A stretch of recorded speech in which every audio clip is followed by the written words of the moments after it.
Assalamualaikum warahmatullahi wabarakatuh. Ketemu lagi dengan dongeng sebelum tidur. Awalnya aku gak yakin mau cerita ini, karena dari sekian banyak pengalaman aku, ini adalah salah satu kejadian yang menurut aku paling seram, membekas bahkan sampai sekarang. Dan jujur aku masih agak merinding kalau ingat kejadian ini. Jadi sebelum aku masuk ceritanya, aku cuma mau bilang, kalian boleh percaya atau enggak kalau ada yang lain yang senantiasa hidup bersama kita. Terlepas dari itu, kita harus saling menghormati. Sebelum lanjut ke ceritanya, aku ingatkan lagi untuk klik tombol subscribe di bawah, like dan share juga tentunya, agar tidak ketinggalan cerita-cerita seru lainnya dari channel Dongeng Sebelum Tidur. Dan tidak lupa aku ucapkan banyak sekali terima kasih untuk yang sudah bantu support channel ini. Semoga sehat selalu, dilimpahkan rezekinya, dan selalu dalam lindungannya. Amin. Yuk gak usah lama-lama lagi, cari posisi yang nyaman, rebahkan badan. Selamat mendengarkan. Waktu itu, hari mulai petang. Teman aku si Adi tiba-tiba bilang sesuatu yang ganjil. Bro, lo gak pulang? Bentar lagi maghrib loh. Aku bingung, karena gak biasanya Adi atau teman-teman aku yang lain nyuruh aku pulang saat maghrib. Maghrib adalah waktu yang tergolong sore bagi aku. Aku perhatiin teman-teman yang lain juga setuju. Ini sangat aneh menurut aku. Aku memang kalau main biasanya ke desa tetangga, sebuah desa yang terletak di sebelah timur desa aku berada. Waktu itu aku masih SMK, dan jalan belum diaspal sama sekali. Jadi kalau naik sepeda mesti ngerasain keran jalannya batu kerikil. Desa aku dan desa tetangga satu kecamatan, hanya terpisah oleh sungai kecil dan sebuah pemakaman. Iya, pemakaman. Pemakaman ini khusus untuk desa aku dan desa tetangga. Jadi bisa dibilang ini adalah pemakaman satu-satunya untuk bersama. Karena teman aku juga bergegas mau pulang, akhirnya aku ngalah. Aku pun pulang. Meski sebenarnya aku masih mau main, karena aku jarang sekali bertemu mereka di sela kesibukan aku sekolah. Di sepanjang jalan yang dipenuhi rumah warga, aku baru sadar semua rumah tertutup. Menurut aku ini aneh. Gak biasanya jam sore seperti ini semua rumah warga sudah ditutup. Bahkan beberapa rumah sudah mematikan lampu teras. Pos kampling yang berada di ujung desa yang biasanya ramai oleh bapak-bapak ini terlihat kosong. Aneh sekali. Aku tetap mengayuh sepeda dan masih memperhatikan rumah-rumah warga. Penerangan jalan gak terlalu bagus, hanya dari lampu-lampu para warga. Tanpa aku sadari, aku sudah mau keluar desa dan memasuki jembatan yang di bawahnya dialiri sungai. Di sini akhirnya aku ketemu sama seseorang. Dari jauh aku melihat siluet seorang berdiri mau menyeberang jembatan. Tapi dia cuma diam.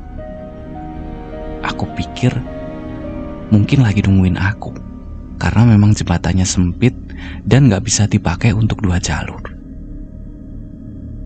Semakin aku dekat, perasaan aku tiba-tiba gak enak. Seolah tiba-tiba ada angin dingin.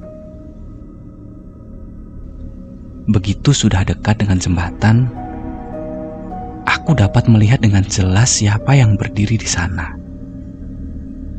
Rupanya Mbak Sum. Semua orang tahu siapa Mbak Sum. Beliau adalah warga desa tetangga tempat aku main sebelumnya. Gak ada pecel yang seenak buatan Mbak Sum. Itu kenapa beliau sangat terkenal. Begitu kami papasan, aku menyapa beliau. Seperti aku menyapa warga yang lain, sebagai masyarakat Jawa yang tahu tata krama. Monggo. Tapi Mbak Sum tidak menjawab salam aku. Beliau cuman berdiri, matanya kosong melihat jalan menuju pemakaman. Aku pikir mungkin beliau tidak dengar salam aku. Jadi aku lanjut masuk ke jalur pemakaman. Meski pemakaman, aku udah sering lewat sini, karena memang cuman ini akses jalan satu-satunya menuju desa sebelah. Kecuali mau muter lebih jauh lewat pabrik gula. Anehnya petang ini aku nggak lihat ada yang lewat. Aneh. Seharusnya banyak orang yang lewat sini selain aku, karena akses di sini yang paling dekat. Aku berusaha nggak mikir macam-macam. Jadi aku masuk area pemakaman. Aku juga nggak lupa ucap salam, karena aku percaya ada kehidupan setelah kematian, menurut apa yang aku percayai. Gemerincing rantai sepeda aku terdengar. Perasaan aku jadi nggak enak. Kalau begini, biasanya sepeda aku mau lepas rantainya. Aku cuman batin, jangan di sini lepasnya. Nanti aja di rumah warga.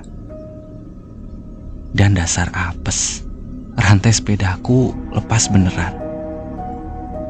Aku mengumpat keras-keras, jancuk. Tapi begitu aku sadar aku ngumpat di pemakaman, nyali aku langsung ciut. Aku buru-buru benerin rantai sepeda aku. Aku lihat, di depan belakang masih belum ada orang lewat. Kalau saja itu bukan sepeda satu-satunya, pasti sudah aku tinggal.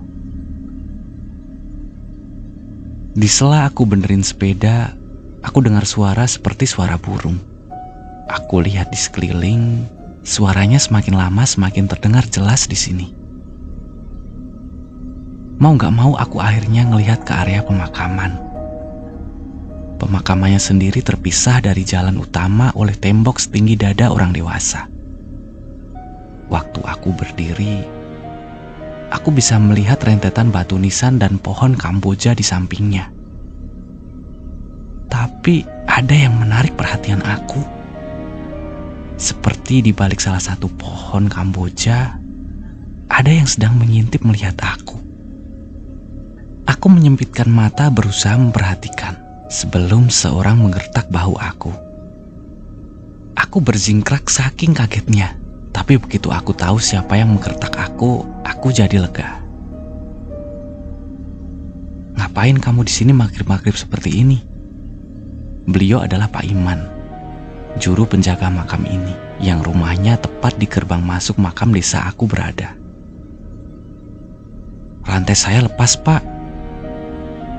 Beliau memperhatikan sekeliling. Mimik wajahnya panik.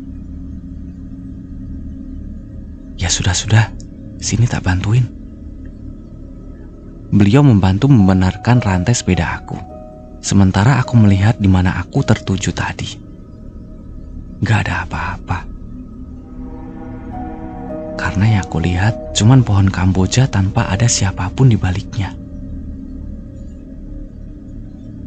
Begitu rantainya sudah terpasang, Pak Iman segera bilang dengan nada terkopoh-kopoh. Sudah, cepat pulang. Jangan lupa bersihkan badanmu. Jangan keluar-keluar lagi ya. Aku cepat mengayuh buat pulang. Sementara Pak Iman pergi lagi dengan senter tua di tangannya.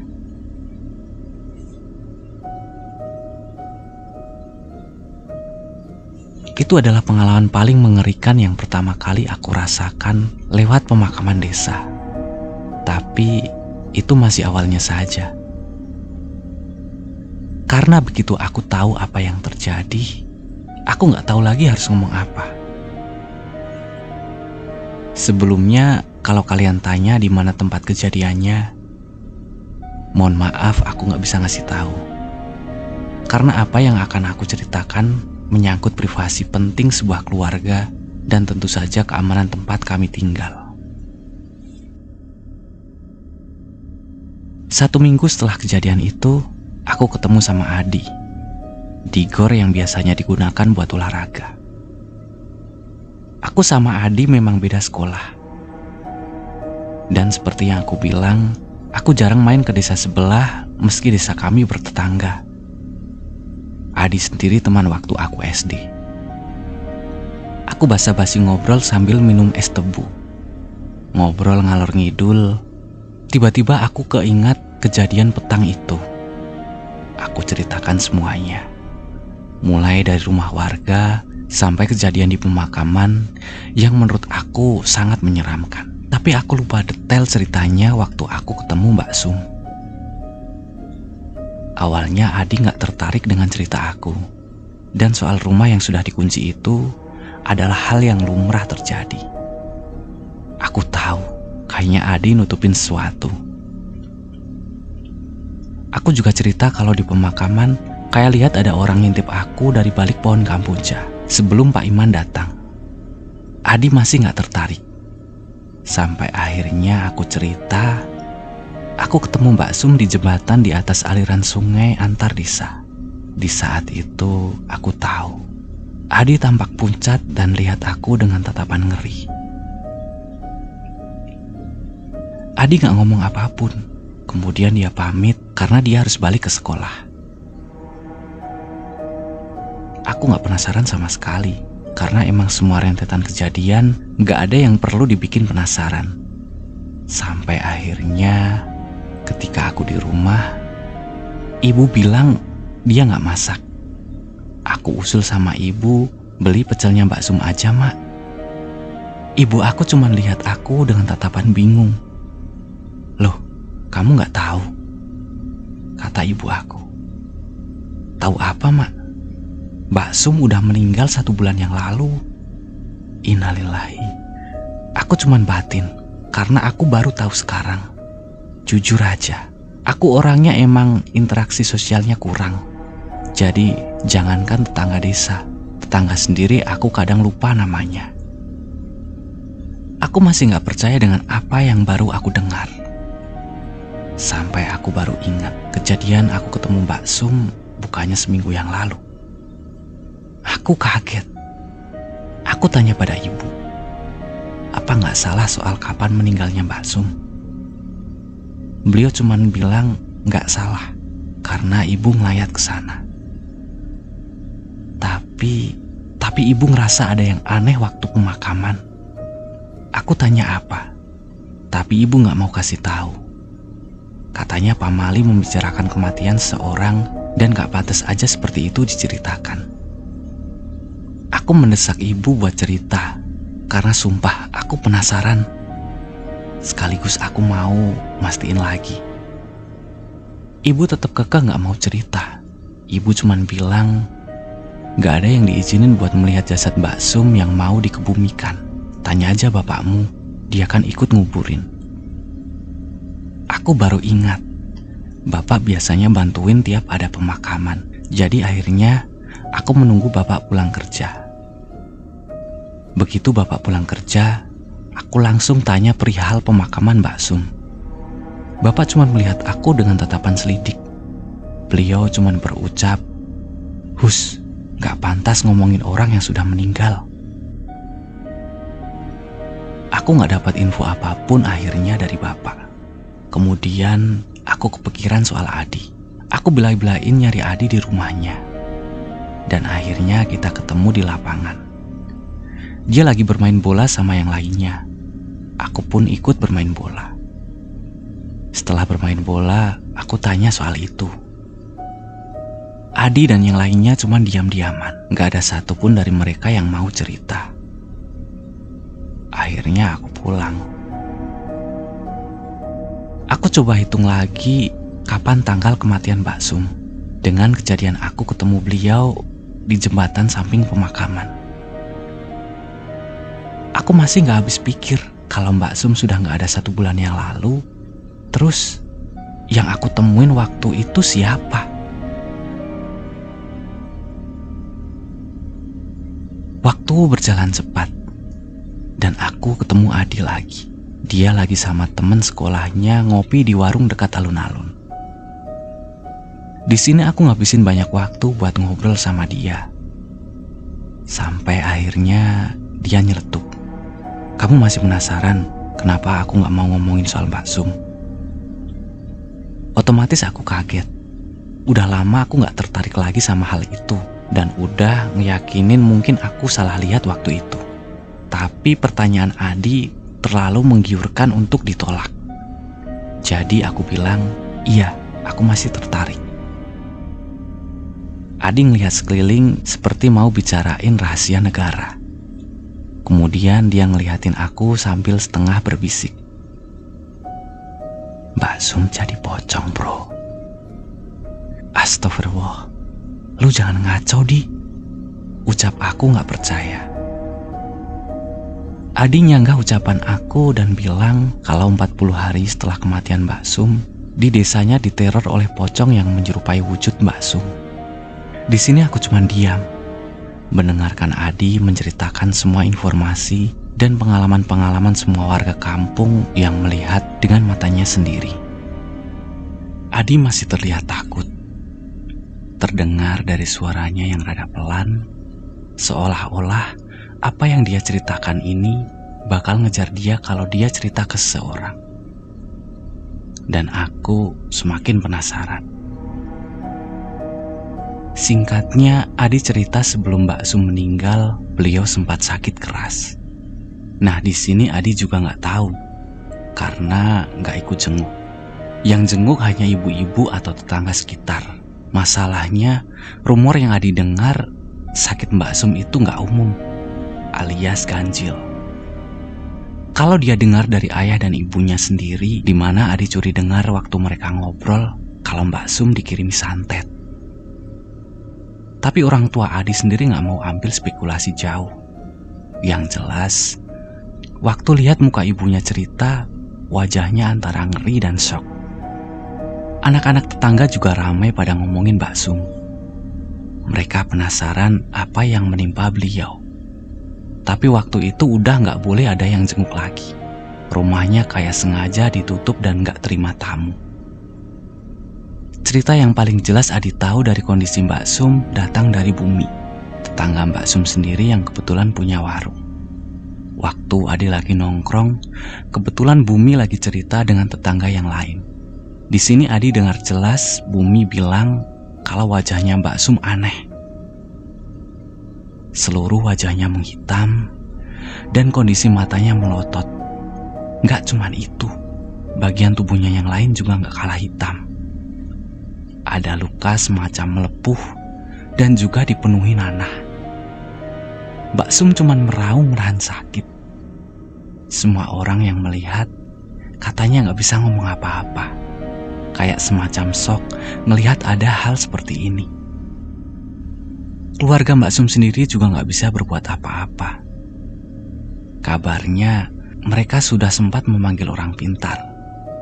Dan anehnya di sini, beberapa orang pintar baru lihat rumahnya, ada yang langsung bilang kalau dia nggak mampu. Ada yang sempat masuk, tapi kemudian pamit karena dia nggak bisa berbuat apa-apa. Dan yang kabarnya sampai ada yang datang dari luar kota, cuman menggeleng. Keluarganya akhirnya menyerah dan mulai pasrah. Hampir semua tetangga yang sudah berkeluarga tahu hal itu. Tapi mereka sepakat nggak bongkar rahasia, terutama agar orang luar kampung nggak tahu. Tapi yang namanya mulut orang, kadang berita seperti ini menyebar begitu cepat. Di sini aku jadi mikir, apa jangan-jangan bapak ibu aku juga tahu soal hal ini? Tapi mungkin mereka nggak mau ceritakan ke aku. Jujur aja waktu Adi cerita, bulu kuduk aku merinding. Padahal hari masih siang. Aku gak tahu kalau ada kejadian seheboh ini di desa tetangga aku. Setelah setengah bulan kurang lebih Mbak Sum menderita, akhirnya keluarga mengatakan beliau meninggal. Di sini Adi lihat sendiri ada yang aneh dengan pemakamannya. Rumahnya ditutupi oleh kain hitam, sementara warga cuma bantu seadanya nyiapin pemakaman.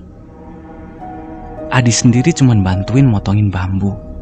Sementara dia ngelirik ke sana kemari, memperhatikan gelagat keluarga yang mulai memasang kembang di sekeliling rumah. Saat itu sekitar jam 4 sore, tapi langit udah gelap dan suasananya sangat gak enak. Jenazahnya dibawa ke pemakaman jam 5 kurang, diiringi warga sekitar. Kemudian tiba-tiba Adi dan pemuda-pemuda lain dicegah untuk ikut. "Niat aku cuma ingin bantu bro," kata Adi. Tapi hampir semua orang dewasa wajahnya pucat. Akhirnya pemakaman dilangsungkan tertutup. Cuman warga dan orang dewasa yang ikut. Di sini Adi mendengar sendiri dari Mas Piko, sepupunya yang kebetulan boleh ikut. Dia cuman bilang, "Untung kamu gak ikut kemarin." Adi kaget, terus tanya. Katanya sempat ada yang pingsan sekitar 4 orang. Mas Piko cuman diam beberapa menit sambil ngisap rokok di tangannya. Pingsannya mereka karena gak kuat lihat. Mas Piko ngelirik Adi, wajahnya tegang.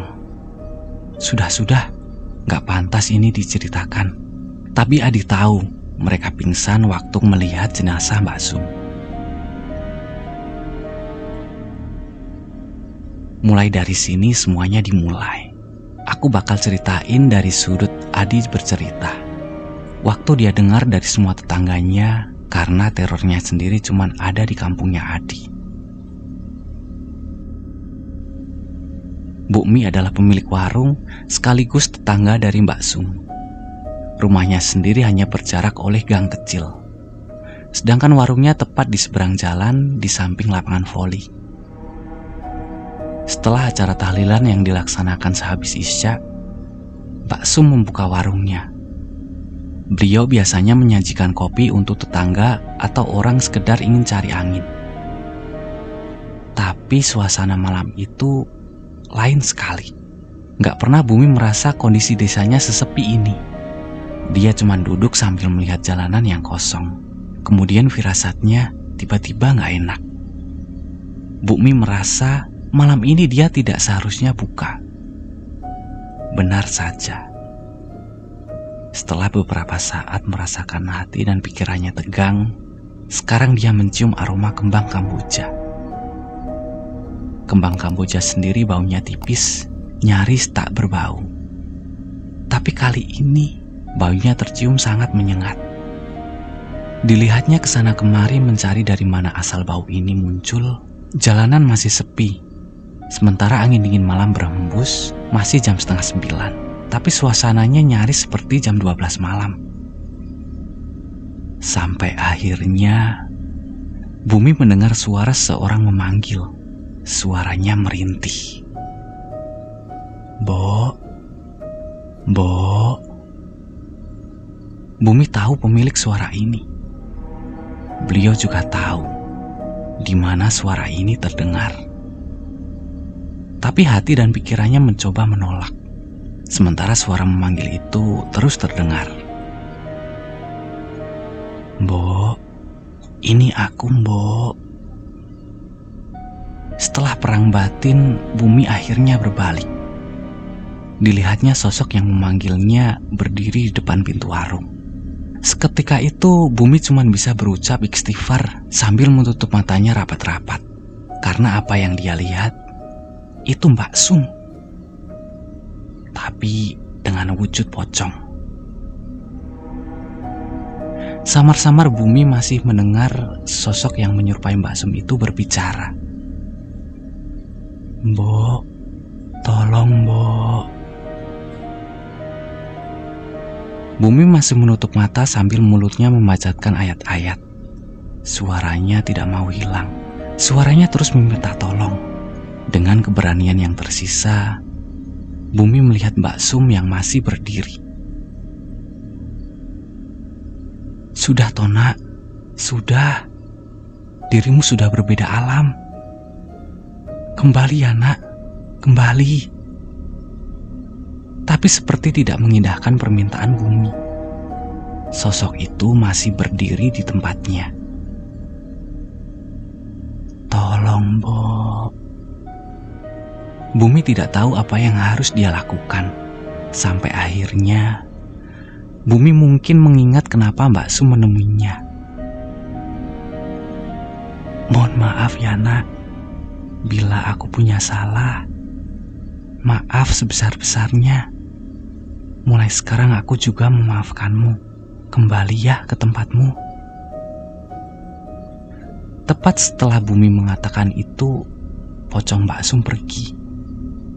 Malam itu juga, Bumi merapatkan dagangannya dan pergi pulang. Namun Bumi belum menceritakan ini semua ke warga atau keluarga Mbak Sum, karena hampir sebagian orang nanti akan mendapat gilirannya sendiri. Aku masih ingat waktu itu. Adi ceritain semuanya, karena memang keadaan desanya perihal meninggalnya Mbak Sum benar-benar bikin semua orang gak nyaman. Terutama mereka yang ikut menguburkan jenazah beliau. Orang-orang memilih bungkam atas kejadian ini, tapi beberapa masih suka membicarakannya. Mbak Ida adalah tetangga jauh Mbak Sum. Rumahnya beberapa blok dari rumah Mbak Sum. Namun Mbak Ida memiliki hubungan dekat sama Mbak Sum, karena suaminya masih bersaudara dengan suami Mbak Sum. Dahulu waktu Mbak Sum masih sakit, Mbak Ida yang merawatnya. Mbak Ida adalah salah satu yang paling tahu betapa anehnya penyakit yang menyerang Mbak Sum. Sebenarnya Mbak Ida tidak pernah mau menceritakan apa yang menimpa Mbak Sum. Namun banyak orang yang selalu bertanya kepadanya. Karena sungkan, terkadang Mbak Ida menceritakan kondisi Mbak Sum ketika Mbak Sum meninggal. Mbak Ida pula yang ikut memandikan jenazah beliau. Tapi sebenarnya Mbak Ida tahu, dia merasa tidak enak atau mungkin bersalah setiap kali membicarakan keadaan Mbak Sum kepada orang-orang yang menanyainya.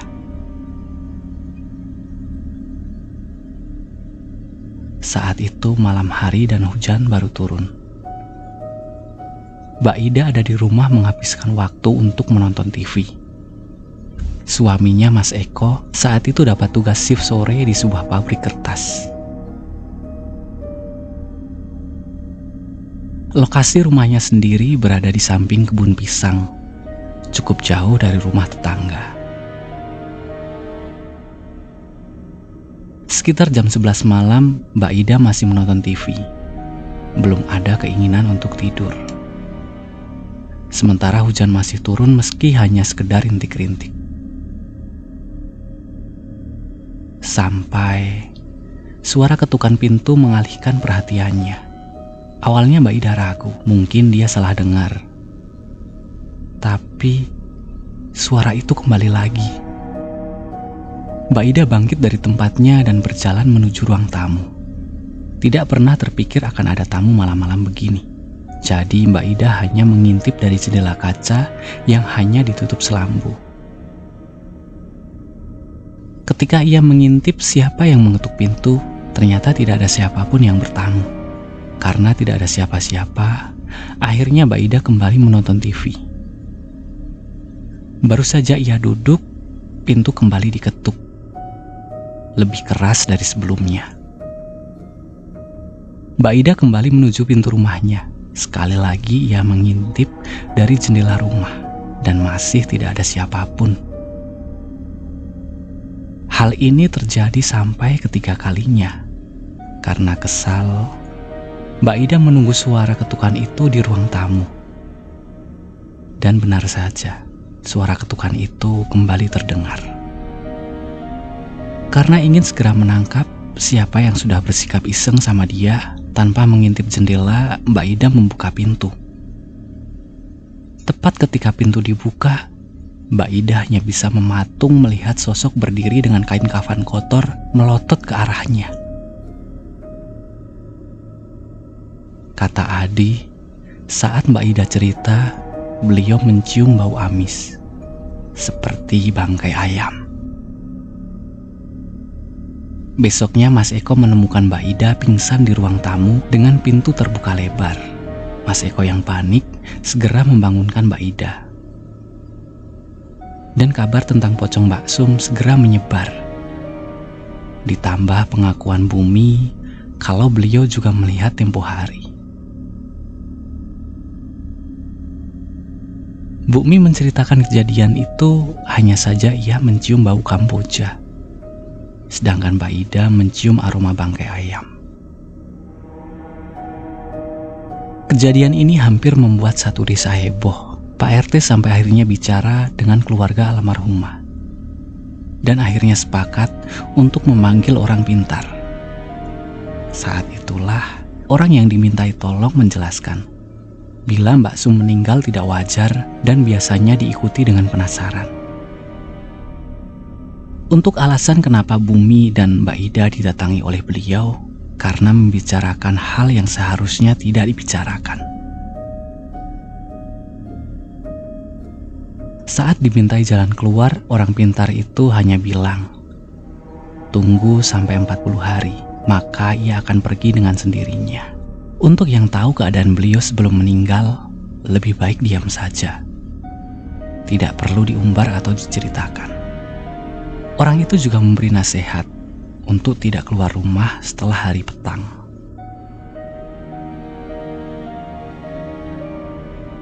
Di sini aku jadi tahu alasan Adi nyuruh aku pulang waktu itu. Aku juga tahu kenapa Adi dan teman-teman gak mau ngomongin hal ini. Karena dasarnya aku masih penasaran, aku pun tanya, setelah Mbak Ida, apakah Mbak Sum masih menampakkan diri? Adi cuma diam lama. Lalu dia bilang, 40 hari desa aku udah kayak desa mati. Dan karena hal ini gak boleh dibicarain, ada tukang bakso yang apes waktu lewat desa aku. Bicara tukang bakso, aku cuma ingat satu orang yang sering wirawiri di desa aku sama desa Adi. Namanya Cak Mat. Pedagang bakso yang didorong gerobaknya dan gerobaknya dicat warna coklat. Makanya orang-orang lebih kenal dengan nama bakso coklat. Adi mengiyakan jawaban aku. Bakso coklat biasanya berkeliling di desa aku sekitar jam 5 sore sampai jam setengah 6. Kemudian dia akan melewati desa Adi jam 6 lebih. Karena begitu mencekamnya keadaan saat itu, surau yang digunakan untuk sholat hanya dihadiri beberapa orang. Itu pun rumahnya yang bersebelahan dengan surau. Bakso coklat lewat seperti biasanya dan tidak tahu apapun tentang apa yang terjadi di desa itu. Jam 6 sampai jam 7 jalanan sepi. Jadi beliau melewati desa Adi ke desa yang lebih jauh. Nah, entah apa yang dipikirkan sama Cak Mat, karena biasanya dia tidak kembali ke desanya Adi dan melewati pabrik gula ke desa-desa tetangganya. Tapi malam itu sekitar jam 11 malam Cak Mat kembali ke desa Adi. Mungkin beliau penasaran, karena biasanya desa itu sepi. Sekaligus mungkin ia ingin menjajakan sisa dagangannya, barangkali saja nanti ada yang mau beli. Pucuk dicinta ulang pun tiba. Seseorang memanggil, "Bakso coklat." Keluar seseorang dari rumah yang Cak Mat tahu sebagai rumah penjual pecel. Mbak Sum keluar, mengenakan daster yang biasa dia pakai. Waktu itu Cak Mat tidak menaruh curiga sedikit pun. Beliau menerima mangkok yang dibawa Mbak Sum basa-basi seperti penjual pada umumnya. Namun tidak diindahkan oleh Mbak Sum. Mbak Sum hanya diam saja memperhatikan Cak Mat menjajakan dagangannya di atas mangkok. Yang diingat Cak Mat ketika cerita keesokan harinya adalah, ia bertanya, "Mbak, tampaknya kamu sudah sehat ya?" Mbak Sum masih diam saja. Di sini Cak Mat masih belum curiga. Setelah selesai menjajakan pesanannya, Cak Mat berniat memberikan baksonya kepada Mbak Sum. tapi seperti disambar geledek. Yang di depannya sudah bukan Mbak Sum lagi, tapi pocong yang wajahnya hitam pekat, melotot ke arahnya. Camat yang orangnya sudah biasa melihat hal ganjil awalnya takut, sampai gemetar. Mangkok yang dia pegang jatuh mengenai kakinya. Rupanya mangkoknya juga berubah menjadi mangkok isi kembang yang biasa ada di pemakaman. Tapi setelah istighfar, beberapa saat kemudian Camat berani menatap pocong di depannya. Yang diingat Camat waktu itu, pocong hitam yang menyerupai Mbak Sum waktu sakit itu meminta tolong sama beliau.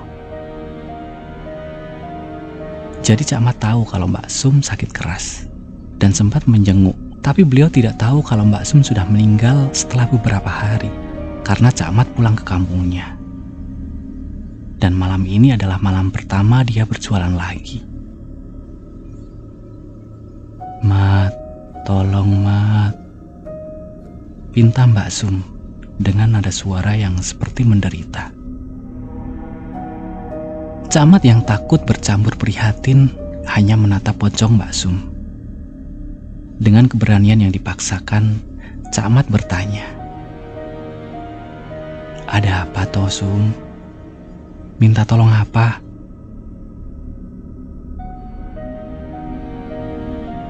"Tolong Mat, bukakan tali pocongku." Camat saat itu hanya diam, bimbang antara mau membantu atau tidak. Karena Camat pernah dengar ada yang membukakan tali pocong dan berakhir meninggal. Jadi dulu pernah ada kejadian di daerah lain. Ada pemuda yang nekat membantu membukakan tali pocong, tapi rupanya wajah pemuda itu disembur sampai melepuh. Dan konon pocongnya itu sendiri adalah pocong kiriman. Tidak mau berakhir seperti itu, Camat hanya meminta maaf bahwa dia tidak sanggup. Pocong Mbak Sum tidak mau pergi, bahkan mengikuti Camat yang kemudian mendorong pulang dagangannya. Pocong Mbak Sum bahkan menungguinya di rumah kontrakannya. Istri Camat sampai bingung melihat suaminya tidak mau tidur dan melihat teras terus. Keesokan paginya Camat menemui keluarga Mbak Sum dan minta maaf sebesar-besarnya. Karena dulu ketika menjenguk, Camat beberapa kali mengatakan hal yang kurang baik di hatinya. Seperti wajah Mbak Sum yang buruk sekali ketika kena penyakit ini. Ya walaupun hal itu sebenarnya tidak disengaja. Setelah kejadian itu, Camat tidak berjualan di desa Adi lagi. Sementara waktu dan beliau tidak melihat Mbak Sum lagi di depan rumahnya.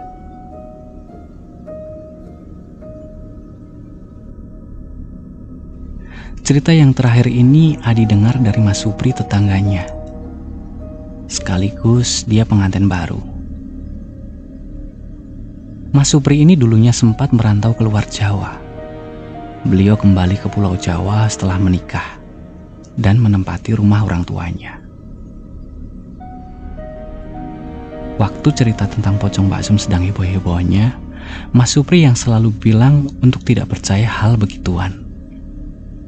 Dia mengaku sudah sering lihat yang lebih menakutkan dari sekedar pocong di luar Jawa. Tapi malam Jumat itu tidak akan pernah Mas Supri lupakan. Ketika beliau cerita ke Adi dan teman-temannya, Mas Supri seperti masih nggak percaya apa yang dia lihat. Waktu itu kamar mandi dan toilet jadi satu, tapi terpisah dengan rumah utama. Jadi kalau mau ke toilet harus keluar rumah dan jalan beberapa langkah untuk sampai. Tapi malam itu suasananya lain. Lebih dingin dari biasanya, dan Mas Supri ingin buang air besar.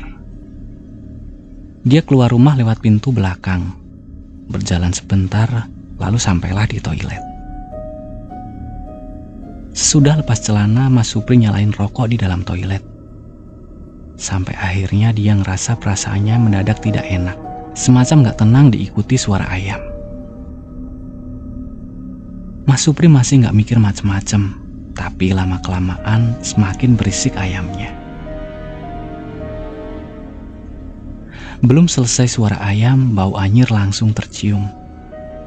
Sempat dia pikir asal baunya dari limbah buatannya, tapi baunya lain. Setelah selesai dia bergegas keluar. Betapa kagetnya dia saat di luar toilet Mbak Sum berdiri menyambutnya. Mas Supri tidak ngomong apa-apa, tapi langsung lewat dan masuk ke dalam rumah. Dipikir sudah aman, tapi bau anyir masih kecium di hidungnya. Pas sudah masuk kamar, Mas Supri langsung naik ke ranjang. Istrinya sudah tertidur lelap. Tapi bau itu belum juga hilang. Karena sudah tidak tahan, Mas Supri membangunkan istrinya. Istrinya yang bangun dan sedikit kesal kemudian bertanya, "Ada apa toh, Mas?" Mas Supri hanya bilang, "Dek, bacakan ayat kursi. Ada Mbak Sum di sini."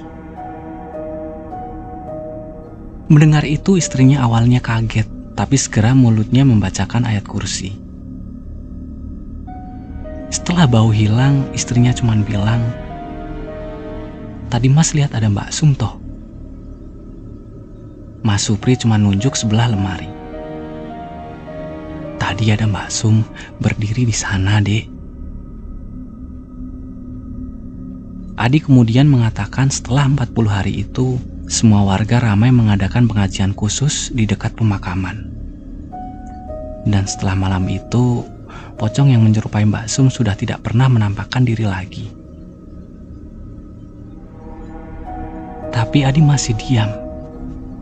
Setelah aku paksa bicara, Adi akhirnya mengatakan, katanya sempat masih ada yang lihat, tapi cuma di dekat pemakaman.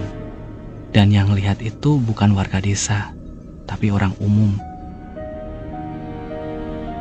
Terlepas dari yang menimpa desa dan musibah keluarga Mbak Sum, tapi belum ada yang bisa memastikan apakah itu benar-benar Mbak Sum ataukah jin yang menyerupai Mbak Sum. Karena pernah ada yang bicara kalau itu bukan Mbak Sum, tapi jin usil yang kebetulan ingin menggoda. Setiap kali orang pintar yang didatangkan tidak mau bercerita perihal itu. Mereka cuma mengingatkan agar tidak lagi membicarakan hal-hal buruk yang menjadi aib saudaranya. Tapi tetap saja, kehebahan ini dulu benar-benar membuat geger satu desa. Untuk yang tanya bagaimana sakit Mbak Sum, masih tidak ada yang tahu apa penyebabnya. Kabarnya itu kiriman dari orang yang tidak suka dan ingin mencelakai keluarga Mbak Sum. Aku yang benar-benar mengalami melihat Mbak Sum di jembatan saja, kadang masih gak percaya kalau kejadian itu benar-benar terjadi. Jadi terserah kalian mau percaya atau tidak, karena kebenaran hanya milik Allah Subhanahu wa Ta'ala. Aku cerita ini cuma ingin membagi pengalaman aku. Sekaligus semoga kita dapat belajar dari hal ini, bahwa membicarakan aib saudara, tetangga, atau orang lain itu tidak baik. Karena sebaik-baiknya kita kelak akan mendapatkan balasannya.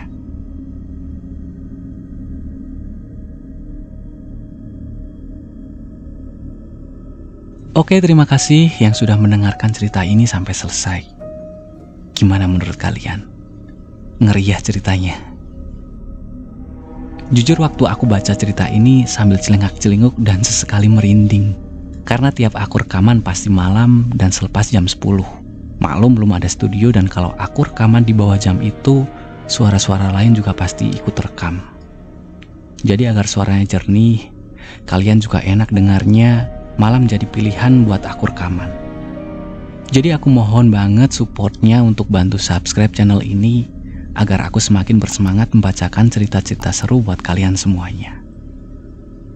Oh iya, link sumber nanti aku sertakan di kolom deskripsi. Saya Erwin, sampai ketemu di cerita selanjutnya. Terima kasih.